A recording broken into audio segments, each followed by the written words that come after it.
My girlfriend turned me into a girl. First times. Part 3 final.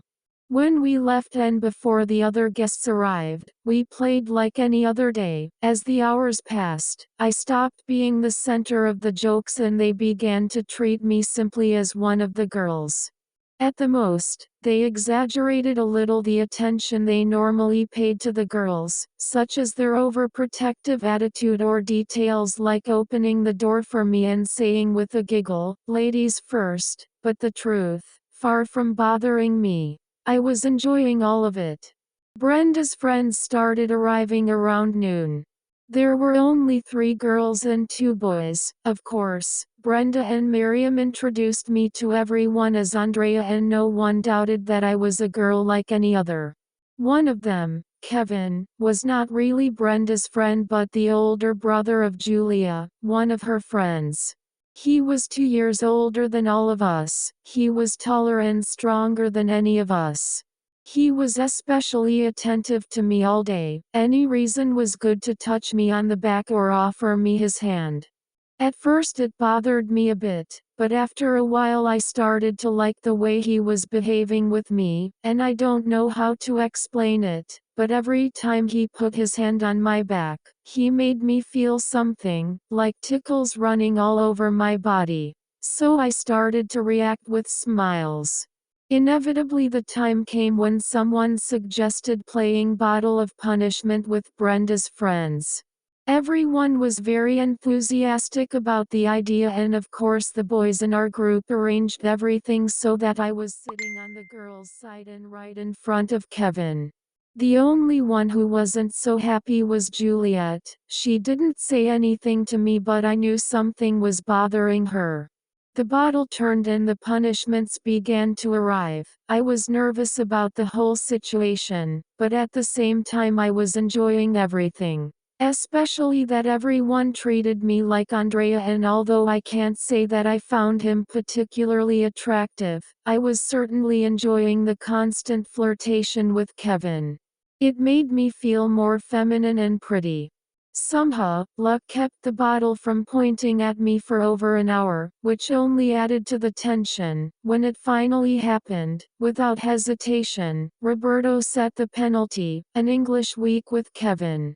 Nervous and excited, I stood up and turned my back to Mike. Everyone except Juliet. They laughed in complicity when Axel suggested that if there were more than 3 kisses, they should be on the mouth.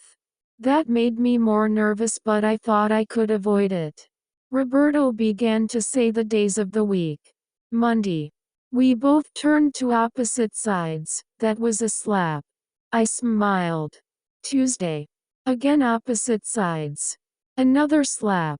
Wednesday opposite sides for the 3rd time, but the boys complained that I did not move my head at the same time. They said that I had waited for him to move and then I moved. That is not valid, it must be at the same time. That is why the day was repeated. Wednesday. We both turned to the same side. It was the first kiss. Just thinking about it caused me a very strange feeling, the first kiss as a girl, to a boy. What was this feeling? Fear? Emotion? Disgust? Desire? Thursday. We both ended up looking at the same side. Another kiss.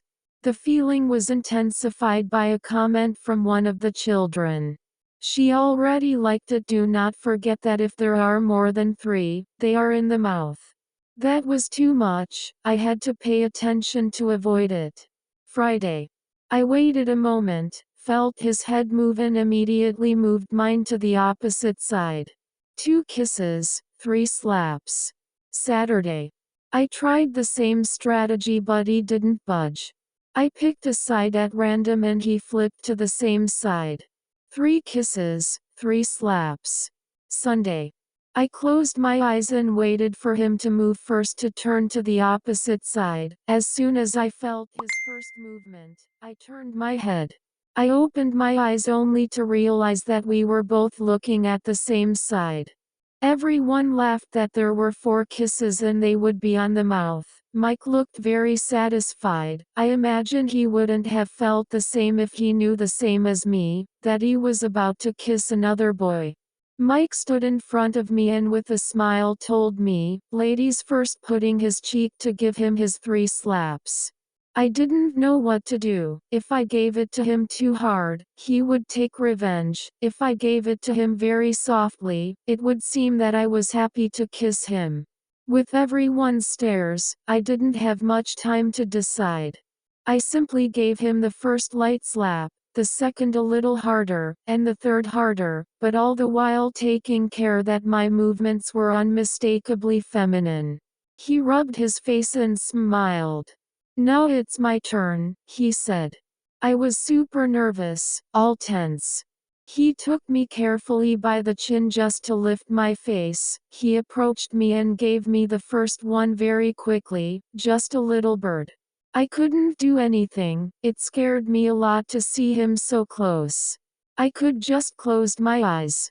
The truth is that I did not feel anything more than the nerves and the pity that everyone was watching me. I opened my eyes only to see him approach again. It goes second, he said. It was the same, birdie, but slightly slower and smoother. A chill ran down my spine. Ready for the third? I didn't answer, I lowered my face embarrassed. I saw him approaching and I don't know why, instinctively I raised my face, closed my eyes and waited. I felt how his lips touched mine. It lasted only a second. He very gently kissed my upper lip. It made me feel something I had never felt before, but I couldn't do or say anything. He pulled away and I stood there like a fool, feeling dizzy. Missing one. Someone yelled. I only have one left. I have to take advantage of it. He said, smiling. I felt myself turn red. Ready? With everything I was feeling, I closed my eyes tighter. I felt that he got closer to me, but when I expected to feel his lips, nothing happened. He stopped 2 millimeters before touching me and he stayed there. I could feel him breathing right in front of my face without touching me. I couldn't help it, my head moved by itself to kiss him. In that instant I knew I was going to regret it, but it was like someone controlled my mouth and my head. I kissed him on the lower lip for a second. He responded, and when I was about to separate, I felt his hand on my neck preventing me from separating. He wasn't really aggressive, but he held me there for a few seconds, long enough to run his tongue over my lips and make me feel helpless. It scared the hell out of me. Feeling that I couldn't get away, that he was abusing his strength made me feel helpless and made me very angry. I wanted to hit him, but Elle couldn't show that I wasn't a girl. Finally I was able to push him. I slapped him quite hard, but still seeing myself as a girl, and I went to lock myself in the bathroom trying to hold back crying. A moment later, Juliet opened the door and entered. "Why are you mad?" she asked me. "Didn't you see what he did? And what did you expect? You've been flirting with him all day." "Me? Of course not," I told her. "Besides, that does not give him the right to." "Don't play silly. You kissed him." "No. I really didn't want this." "Well, you looked very happy with all his attention and giving your hand for everything. He offered his hand to help, and I didn't want them to notice anything." I told her, trying to justify myself. "So is that how you're going to behave with every male who approaches you? What did you want me to do? Give yourself some respect. Don't you care that everyone was watching you? If you want to be seen as a girl, behave like a girl, don't be flirting with anyone." I just lowered my head. Later I found out that Brenda's sister and my friends also complained to him for going too far. I didn't go near him again until they passed him and he left. Juliet's anger passed. At night, indeed all of my friends bothered me a bit, saying that Andrea was much faster than Andrew, that in a few hours I already had my first boyfriend and things like that. I felt very embarrassed and asked if I could dress as a boy again. But they reminded me that my punishment, it was for the whole weekend, not just for Saturday. Mike kept pestering, saying that it didn't really seem like a punishment for me, that he had seen me very happy with the boy. I insisted that they let me dress as a boy again, but Brenda said that her mom had already seen me like this all day and that I had to at least stay as a girl until she left after breakfast. That night, since nobody wanted to risk another punishment like mine, we played Monopoly, and when we decided to go to sleep, I went to the boys' room, but Juliet stopped me, saying, "Where are you going? The girls sleep here." They took me to the girls' room, gave me a pink nightgown to sleep in and let me into the bathroom to change, and Miriam removed my hair extensions. That night I slept with Juliet for the first time. We were barely 11 years old, and the others were in the same room, so in the most silent way possible, we kissed and caressed our whole bodies as only two girls could. Until we finally fell asleep. On Sunday morning everything was easier and faster, so I already knew the routine. I got up early, went to shower and put on the panties. The training brought in a green kinda strange short dress that I would never have chosen. But that was what Julieta had left in the bathroom for me, so I put it on and I loved it. While the other girls bathed, Miriam put the extensions back on me, and Julieta told me that it was time for me to put on my makeup by myself. The eyeliner was the hardest, and I had to wipe it off twice before Connie showed me how to place a finger on my cheek and make a single movement to make the line even. Knowing the trick, the mascara was easier and the lipstick had no difficulty.